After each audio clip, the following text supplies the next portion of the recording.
इज्जत की दौलत। जैसा कि हमें खाने के लिए इंसान को, हर जानदार को रोजी चाहिए, ऐसे हर इंसान को इज्जत की दौलत भी चाहिए, चाहे वो मुसलमान है, चाहे वो गैर मुस्लिम है, चाहे वो ईसाई है, चाहे वो यहूदी है, दुनिया के किसी भी गोशे में रहता है, माल सबको प्यारा होता है, इज्जत की दौलत सबको प्यारी होती है, अपने बच्चे सबको प्यारे होते हैं। अगर तुम किसी के बच्चे को मारोगे और वो तुम्हारे बच्चे को मारने के लिए कदम उठाएगा, तब तुम्हें एहसास होगा, क्योंकि जब जान पे गुजरती है ना, उसके बाद ये एहसास होता है। हमने इंतकाम की जंगें तो जारी कर रखी है, दुनिया के कोने में जंग ही जंग के बाजार है, दुनिया के कोनों में जंग के बाजार हमने सजा रखे हैं, हर तरफ नफरत की जंग को लगा रखा है, हर तरफ नफरत के मुहाज जुड़े हुए हैं, हर तरफ लोग एक दूसरे से मुकाबला करने के लिए कमर बसता है, एक दूसरे के खिलाफ जंग जारी है। इंतकाम जिसे देखो इंतकाम चाहिए। अल्लाह के नबी सल्लल्लाहु अलैहि वसल्लम फरमाते हैं, तुम में अल्लाह के नजदीक इज्जत वाला इंसान वो है। अल्लाह के नबी सल्लल्लाहु अलैहि वसल्लम ने क्या फरमाया? इज्जत वाला इंसान वो है जो ताकत लेने की, जो इंतकाम लेने की ताकत रखता है, पावर में है, और उसके बाद इंतकाम नहीं लेता, माफ कर देता है, दोस्ती का हाथ बढ़ाता है, सलाह का हाथ बढ़ाता है, मुआहदा करता है। अल्लाह के नबी सल्लल्लाहु अलैहि वसल्लम क्या फरमाते हैं? अल्लाह तबारक व तआला के नजदीक वो शख्स इज्जतदार है जो बदला लेने की तो ताकत रखता है मगर माफ कर देता है। ये किसका फरमान है?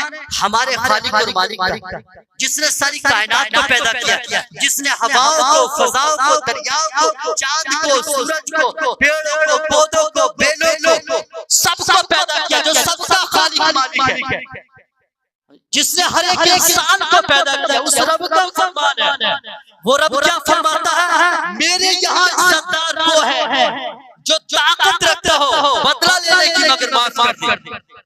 मेरे भाई नबी सल्लल्लाहु अलैहि वसल्लम ने फरमाया, अल्लाह के नबी सल्लल्लाहु अलैहि वसल्लम इशारा दे रहे हैं, फरमा रहे हैं, अल्लाह तबारक तआला फरमा रहा है, जंग से ज्यादा मुझे पसंद अमन है, सलामती है, ये खून बहाना, ये जंग करना अल्लाह तबारक व तआला को पसंद नहीं है, नबी सल्लल्लाहु अलैहि वसल्लम को पसंद नहीं है। ये तो जब कोई मुश्किल हो जाती है, इंसान किसी मजबूरी में जाता है, तो दिफा करने के लिए, चाहे वो जानवर हो, चाहे वो इंसानी जानवर हो, उससे दिफा के लिए जो सख्त कदम उठाया जाता है, जो हथियार उठाया जाता है, जो दिफा के लिए, हिफाजत के लिए, बच्चों के लिए, अपनी बस्ती के लिए, अपने देश के लिए, इसको इस्लाम के अंदर जिहाद भी कहा गया और किताल भी कहा गया।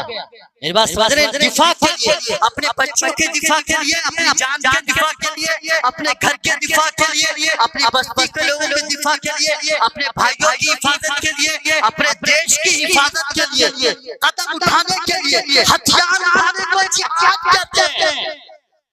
इस्लाम के अंदर हथियार उठाने को जिहाद कहते हैं, अपनी देश की हिफाजत के लिए। हम भारतीय हैं, हम मुसलमान हैं, हमारी सोच, हमारा उठना, हमारा बैठना, हमारा चलना हमारे देश की मोहब्बत में होना चाहिए। हमारी बात, हमारा नारा, हमारा परचम लहराना, हमें अपने देश के परचम को लहराना चाहिए, अपने घरों में, अपने बस्तियों में, चाहे वो मदरसे हो, चाहे वो हमारे घर हो, हमें अपने देश का परचम लहराना चाहिए, चाहे वो खुशी का मकाम हो या गमी का मकाम हो। हमारे घरों पर सिर्फ हमारा तिरंगा, हमारा परचम होना चाहिए। ये रंग बिरंगे तुर्की के, पाकिस्तान के, अरब के झंडे नहीं होने चाहिए। हमारे घरों पे हमारा देश का झंडा होना चाहिए।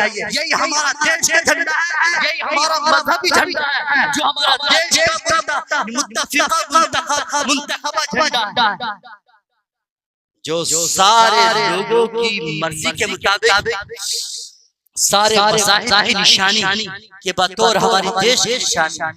जब हम किसी भी देश में जाते हैं और हमारे देश की नफरी के ऊपर, हमारे देश की हमारे देश के जहाँ पर लोग ठहरे होते हैं वहाँ पे तिरंगा लगाया जाता है, तो जाहिर सी बात है जब अरब के अंदर हमारे नाम का तिरंगा है तो हमारे घरों पे तिरंगा होना चाहिए। इस्लामी कोई झंडा मुंतखब किया गया? मेरे अजीज, इस्लामी कोई झंडा मुंतखब है?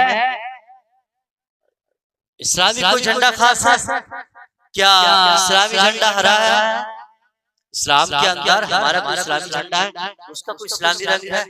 इस्लामी झंडा देखो, हमारे इस्लाम होने का, हमारे मुसलमान होने का जो मयार है, जो हमें हमारा, हम मुसलमान हैं, सुभान अल्लाह।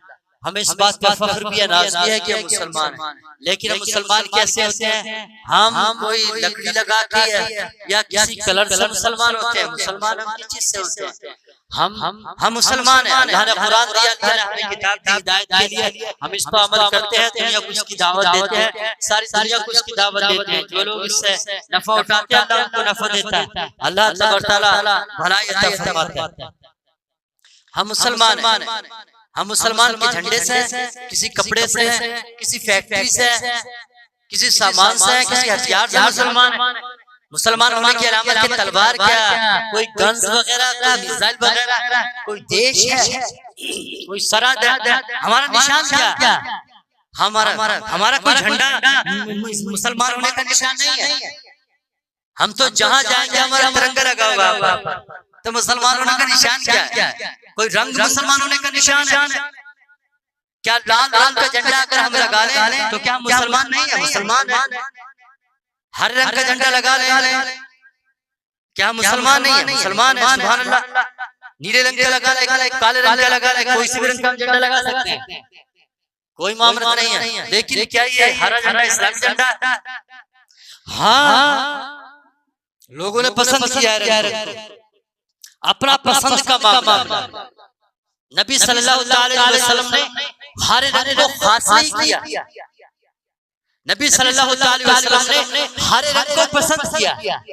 हरियाली बहार का निशान, हरा रंग हरियाली बहार, अमन सलामती, दुनिया के अंदर बहार हो। जैसे कि हरियाली से अल्लाह तबारक व तआला ने हरियाली के जरिए से लोगों को सुकून दिया, तसल्ली अता फरमाई। जब हरियाली आती है तो नेमतों की बहार आती है। जब जमीन से फसल निकलती है तो इंसान को एक उम्मीद होती है, सहारा होता है, यार हरियाली आ गई है। जब ये तैयार हो जाएगी, रोजी मिलेगी, ताजा रोजी आएगी, ताजा फल आएंगे, हम मजे से खाएंगे। एक बहार का निशान। सुभान अल्लाह। अल्लाह के नबी सल्लल्लाहु अलैहि वसल्लम ने इस रंग को पसंद फरमाया, अल्लाह ने भी पसंद फरमाया हमारी तसल्ली के लिए। सफेद रंग है जो मेरे सर पे इमामा लगा हुआ, सफेद रंग नबी सल्लल्लाहु अलैहि वसल्लम ने ज्यादा पसंद फरमाया। अगर आप सादा झंडा लगा लेते हैं और अगर फख्र के लिए ऐलान के बतौर उस पर कलमा लिखते हैं, सुभान अल्लाह, क्योंकि हम कलमा पढ़ के मुसलमान हो जाते हैं, हम पर नमाज भी फर्ज हो जाती है, हम पे रोजा भी फर्ज हो जाता है, हम पे ज़कात भी फर्ज हो जाती है, हम पे हज भी फर्ज हो जाता है। हम मुसलमान हैं, अमन की दावत दें, हम सलामती के साथ रहें, मोहब्बत से काम करें। प्यारे नबी सल्लल्लाहु अलैहि वसल्लम की गुलामी का दम बनने वालों पर ये लाजिम हो जाता है। हम माह रमजान का भी एहतराम करें, लोगों का भी एहतराम करें, लोगों को भी इज्जत दें, अपने घर की भी साफ सफाई रखें, अपने आंगन की भी साफ सफाई रखें और अपनी बस्ती की भी साफ सफाई कराने की कोशिश करें। अपने घर की भी हिफाजत करें, अपने बस्ती के लोगों की भी हिफाजत करें, अपने घर वालों की इज्जत की भी हिफाजत करें और अपने बस्ती वालों की भी इज्जत की हिफाजत करें। ऐसा नहीं कि अपने माल की हिफाजत करें और दूसरे की माल पे नजर गलत रखें, दूसरे का माल नजर बसते ही पार कर दें। दूसरा अगर हमारा पड़ोसी घर में नहीं है, उसके घर में चोरी करके भाग जाए, उसका माल लूट ले, चोरी करने वालों पर अल्लाह की लानत होती है। अल्लाह तबारक व तआला बहुत नाराज होता है। चोरी करने वाले अल्लाह को पसंद नहीं। किसी की भी चोरी की जाए, किसी पड़ोसी के घर में इज्जत लूटी जाए, किसी भी पड़ोसी के घर में माल लूटा जाए, अल्लाह नापसंद फरमाता है। ये मुसलमान नहीं है, क्योंकि ये शराफत, ये मोहब्बत, ये इंसाफ ईमान है। और ये नफरत, ये बगावत, ये गद्दारी, ये अय्यारी, ये कुफ्र है। अल्लाह तबारक व तआला नापसंद फरमाता है। ये मुसलमान होने का निशान। मुसलमान होने का निशान क्या है? कि ईमान वाला दिफा करे, हिफाजत करे, इज्जत करे, एहतराम करे। तो मैं बात कर रहा था कि अल्लाह तबारक व तआला की हुदूद की हिफाजत करना, अब हम अपनी हद में अपने घर पे कोई परचम लहराते हैं, हरे रंग का परचम लहरा रहा है, क्योंकि हमने रबीउल नूर के महीने में, रबीउल अव्वल के महीने में देखा मुसलमान झंडे लगाते हैं। कोई रंग कोई खास नहीं। हर फैक्ट्री मजा उठाती है, फैक्ट्री वालों के मजे आ जाते हैं। कोई पाकिस्तान की छाप मारता है, कोई तुर्की का छाप देता है, लेकिन हमारे देश की हुकूमत बड़ी सादा, बहुत नजरअंदाज करती है कि तुर्की का झंडा लहरा रहे हो, नो टेंशन।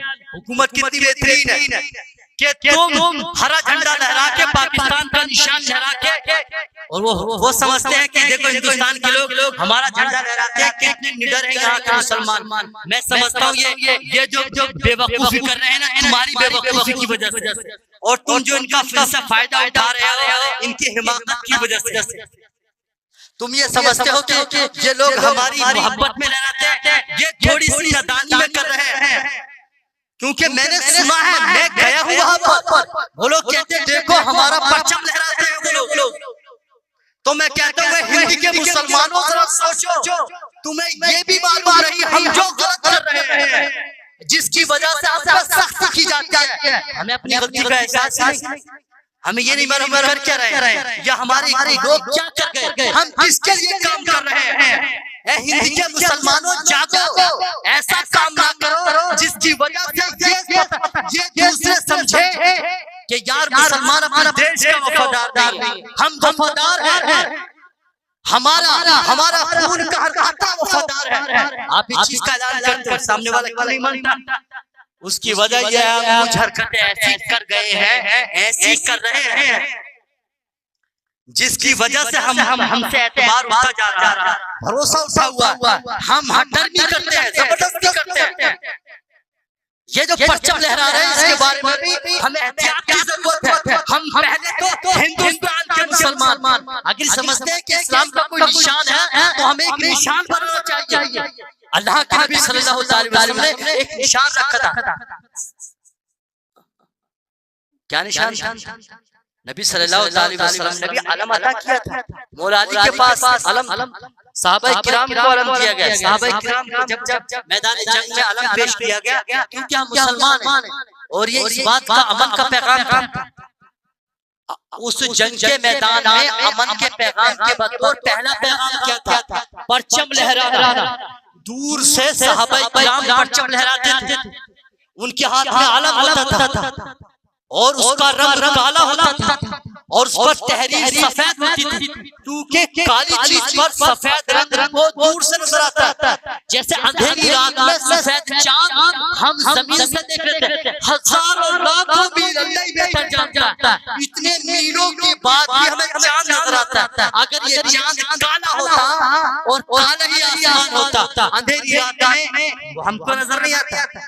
अल्लाह की हिकमत है ये। तो इसी तरीके से परचम लहराना ये नबी सल्लल्लाहु अलैहि वसल्लम की हिकमत है, मुसलमान होने की पहचान नहीं है। कभी हम ये समझते हो कि हमने घर पे हरा झंडा लगा दिया नबी की मोहब्बत की निशानी है, ऐसा कुछ भी नहीं। हमने कोई झंडा अगर हमने देश का झंडा लहरा दिया यही मोहब्बत की निशानी है, ये भी नहीं। देश की मोहब्बत की जो असल निशानी है देश के लिए कोशिश, दिफा, इसकी हिफाजत के लिए कानून बनाना, इसके साथ जासूसी, इसके लिए जासूसी करना है, इसके लिए जासूसी करो, लेकिन दूसरी देश की जासूसी करना ये तो बहुत बड़ा जुर्म है। इस्लाम के अंदर ऐसे शख्स को कत्ल करने का हुक्म है। जो इंसान अपने देश के साथ गद्दारी करे, जासूसी करे, दूसरे देश के लोगों के साथ ऐसे मिले जैसे उनका यार है, जैसे उस देश का वफादार है, ऐसे लोगों को शूट करने का हुक्म है। समझे मेरी बात को? ऐसा कोई कदम ना उठाए, ऐसी कोई बात ना करे, ऐसे चैनल पे भी नहीं जाए, उनसे इस तरह बात ना करे जैसे मैं आपके देश का वफादार।